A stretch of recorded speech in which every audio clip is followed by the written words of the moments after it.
Okay, so the approach for all three of these new things, you're going to spend about 10 to 15 minutes on each of them. And you're going to work up getting as fast as you can within that time frame. Now let's say you actually max out in 7 minutes. Well, then you're done. You don't need to keep pushing it harder and harder. You max out within 7 minutes, then you're done. But we don't want to go too much past 10 minutes. We want to make sure you get adequate time with all three.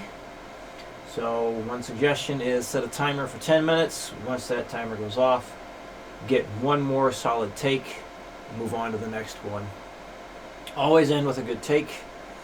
Always end with a good take. Even if that means you have to slow the metronome down like 10, 20 beats per minute to get a good take. Very important that we do that. Never want to end with mistakes. That being said, anytime a mistake is made while you are working through it, or any of these, do not continue on and finish the progression. Start over again. It's very important to train our brains to focus on playing things perfectly. So let's say, for example, you keep making a mistake in the third bar. Do not just continue on and finish it. Start over again and try it. So after like 3 times, let's say you keep making this mistake in the same spot, well then you will single that spot out, get like 3 perfect takes in a row, and then try it all over again. So you really got to emphasize the whole perfect practice makes perfect. Practice makes perfect? No.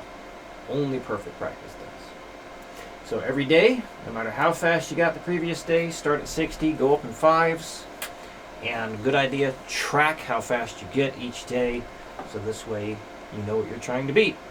That being said,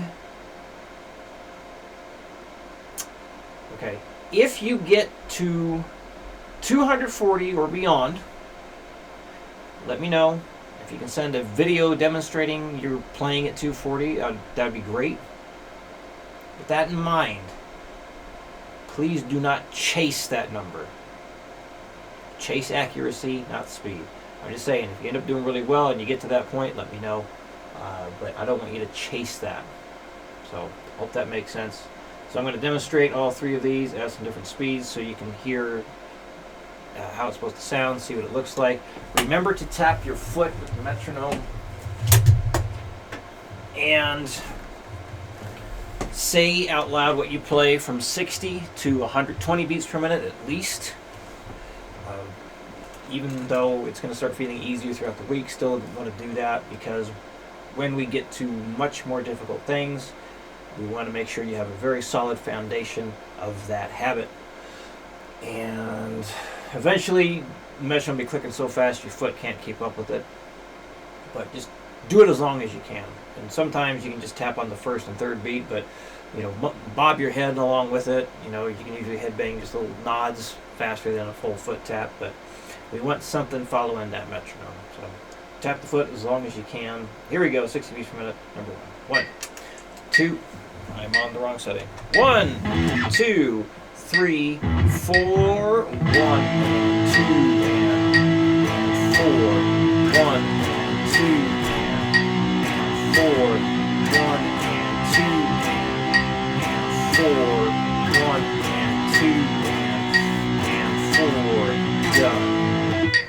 20, 1, 2, 3, 4, 1, 2, and 4, and 4, done.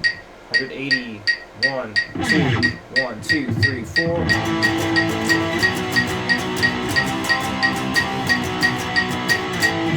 240, 1, 2, 1, 2, 3, 4.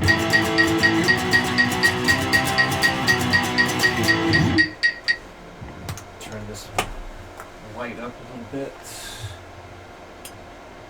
Okay. All right, number 2, 60. 1, 2, 3, 4. 1, 2, and 4. 1, 2, and 4. 1, 2, and 4. 1. 2 and 4 down. 120. 1, 2, 3, 4. 1, 2, 4, 1, 4, 1, 80. 1, 2, 1, 2, 3, 4.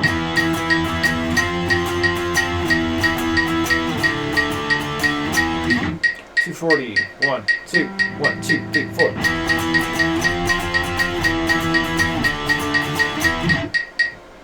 And number 3.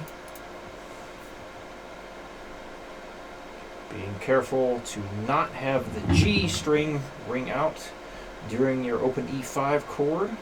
60 beats per minute. 1, 2, 3, 4, 1, and 3, 4, 1, and 3, 4, 1, and 3, 4, 1, and 3, 4, done. 120. 1, 2, 3, 4. 1, 2, 3, 4.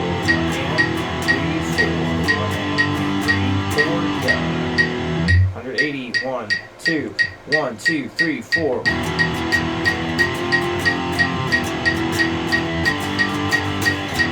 And 240. 1, 2, 1, 2, 3, 4.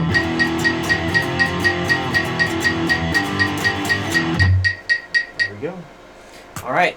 Any questions come up throughout the week, please let me know. And I will see you again next week.